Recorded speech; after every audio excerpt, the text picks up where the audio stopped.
Valentine day special horror story. ये कहानी नैना नाम की एक लड़की की है। ये बात 2019 की है।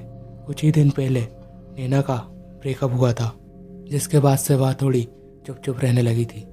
नैना ने अपने बॉयफ्रेंड की सारी यादें भुलाने के लिए अपना सारा फोकस अपने काम पर कर दिया था, इसलिए वो देर रात तक ऑफिस में बैठकर काम करती रहती थी। वैलेंटाइन डे पास आ रहा था और उसकी सभी फ्रेंडों ने अपने अपने बॉयफ्रेंड के साथ गोवा जाने का प्लान किया, पर नैना ने काम का बहाना देकर सबको मना कर दिया।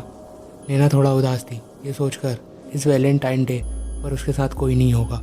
जब नैना काम करते करते थक गई तो ऑफिस के नीचे एक कॉफ़ी शॉप में जाकर बैठ गई।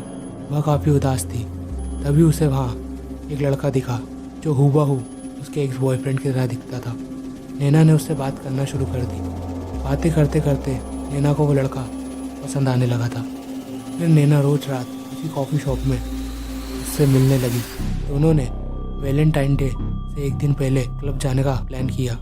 फिर नैना कॉफ़ी का बिल पे करने के लिए काउंटर पर गई।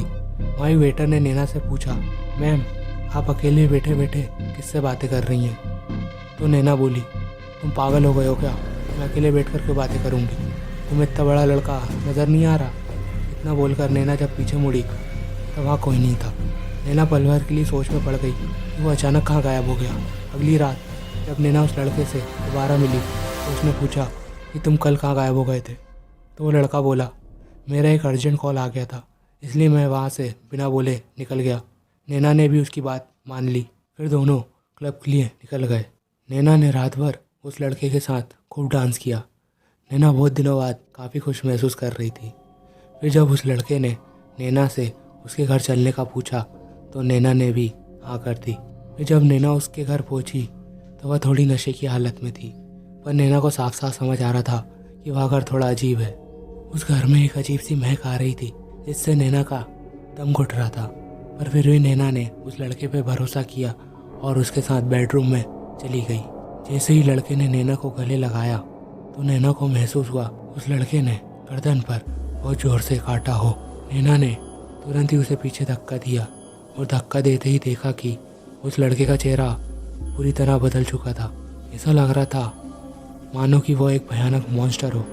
नैना बुरी तरह घबरा गई। वो लड़का नैना की तरफ आगे बढ़ा और नैना का हाथ पकड़ लिया। नैना चिल्लाते हुए बोली, छोड़ो मुझे, छोड़ो।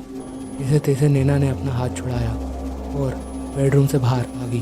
भागकर नैना घर के मेन गेट पर पहुंची और गेट खोलने की कोशिश में लग गई। उसकी पूरी जान लगाने के बावजूद भी वह गेट नहीं खोला और अचानक घर की सभी लाइटें अपने आप जलने बुझने लगी। नैना डर के मारे काँप रही थी। उसे समझ नहीं आ रहा था कि वह इस घर से अब कैसे बाहर निकले। वो बेबस होकर उसी गेट के पास एक कोने में बैठ गई और रोने लगी। तभी उसे उस लड़के की आवाज़ सुनाई दी, नैना, मेरी नैना, कहाँ हो तुम? उसकी ऐसी भयानक आवाज़ सुनकर नैना की रूह काँप गई और उसकी आवाज़ सुनकर नैना वहीं बेहोश हो गई। अगले दिन जब नैना की आँख खुली तो वहाँ कोई नहीं था और पूरे घर का नक्शा बदल चुका था। पूरे घर में धूल मिट्टी भरी हुई थी और ऐसा लग रहा था कि मानो सालों से उस घर में कोई नहीं आया हो। वो तुरंत वहाँ से निकलकर अपनी एक फ्रेंड के घर पहुँची। उसने अपनी फ्रेंड को उस रात की सारी बात बताई। फिर दोनों ने जब उस लड़के के बारे में पता करा तो नैना के तो होश ही उड़ गए। जब उन्होंने कॉफ़ी शॉप ऑनर से जाकर पूछा कि उस रात आपने मेरे साथ किसी लड़के को देखा था, तो कॉफ़ी शॉप ऑनर बोला, नहीं, हमने आपके साथ किसी को नहीं देखा, बल्कि हम इतने दिन से ये सोच रहे थे कि आप यहाँ अकेले बैठकर किससे बातें करती हैं। उस दिन आपको हमारी कॉफ़ी शॉप के एक वेटर ने भी बोला था, पर आपने उसकी बात का भरोसा नहीं किया। नैना को ये बात सुनकर बहुत अजीब लगा। उसके बाद वह दोनों उसी क्लब में गए और क्लब मैनेजर से जाकर उस लड़के के बारे में पूछा। तो क्लब मैनेजर ने उन्हें CCTV फुटेज दिखाई, जिसमें उसने देखा कि उस रात वो अकेले ही डांस कर रही थी। जब उसने उस लड़के के बारे में और इन्फॉर्मेशन निकाली तो उसे पता चला कि इस लड़के से वो उस रात कॉफ़ी शॉप में मिली थी। उसकी 2 साल पहले ही एक कार एक्सीडेंट में मौत हो गई। नैना पूरी तरह सुन पड़ गई, ये सोचकर कि वैलेंटाइन डे वाले दिन जिस लड़के के साथ वो पूरी रात थी वो रियलिटी में एग्जिस्ट ही नहीं करता और उसके गले की चोट का निशान आज तक उसे उस भयानक रात की याद दिलाता है।